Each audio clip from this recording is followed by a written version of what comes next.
First at 6, she was 9 months old when her mother was brutally murdered in the room next door. 35 years later, she could hardly believe it when Three Rivers police told her that they'd arrested her mom's suspected killer, a man she'd never heard of, 1,000 miles away.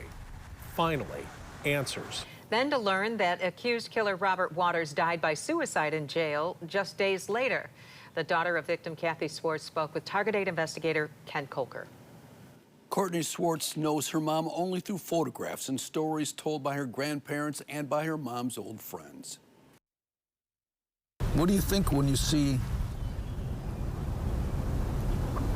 that picture? Yeah, right that there? one. I don't know.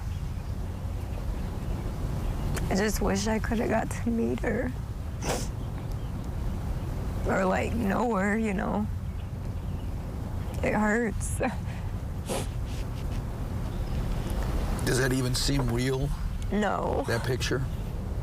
No. And that's like all I have. Courteney was a baby, still too young to walk, in December 1988 when somebody killed her 19-year-old mom in their Three Rivers apartment during what police called an attempted sexual assault. The killer had beaten, strangled, and slit her mom's throat.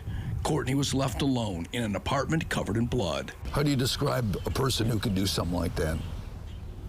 Sick. Especially with her daughter and like a baby in the next room. Police, left with a bloody fingerprint and a footprint in blood, eliminated one suspect after another. Courteney's biological dad was not a part of her life, so her mom's parents raised her. My grandma was Granny, and my grandpa for a really long time was Dad, because I had a mom up in heaven, but I didn't have a dad. She was a first grader when they told her about her mom in words that a first grader might understand. They told me that a bad man hurt my mom and that she was up in heaven. And in the fourth grade, they actually told me that my mom was murdered.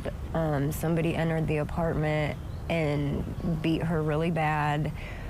She had just had like a root canal done, and that is the side that she was mostly beaten on.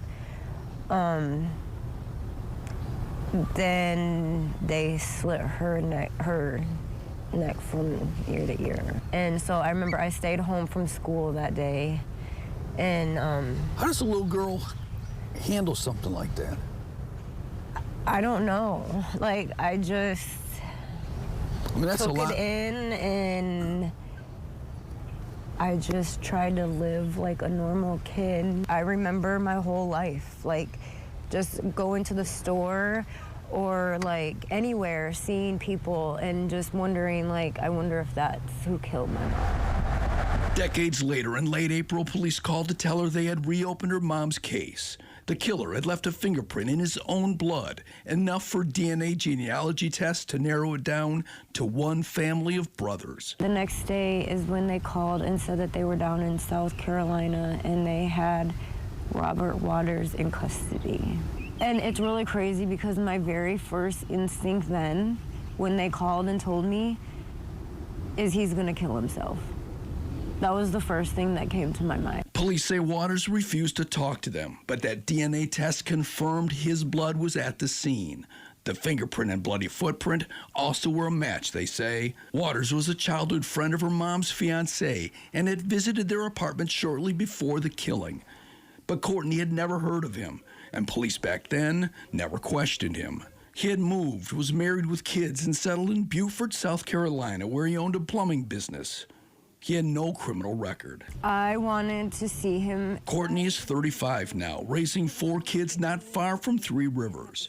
Her grandparents died without knowing who killed their daughter. Do you wonder, I mean, how does a guy go from doing what he did to your mom to living a normal life? I mean, do you wonder how you can even do that? Do that, yeah. Before police could move the 53-year-old suspect to Michigan to appear in a courtroom where Courteney planned to stare him down, he died by suicide in the Beaufort County Jail. If he had gone to court, I mean, you wanted him to know you were there, but Yes. would you have wanted to, what would you wanted to have asked him? Just how could you do that? especially with a baby in her, like her own baby in the room next, or in the apartment. You left her in there, like you left me in there. And then to just leave and act like nothing ever even happened. Like, I don't know. He didn't have to look at me or anything. He didn't have to say anything. All I wanted was for him to feel my presence in that room. Like, I'm the baby. Here I am 35 years later. Wow. That is all I wanted. That just gave me chills. I know. That is all I wanted.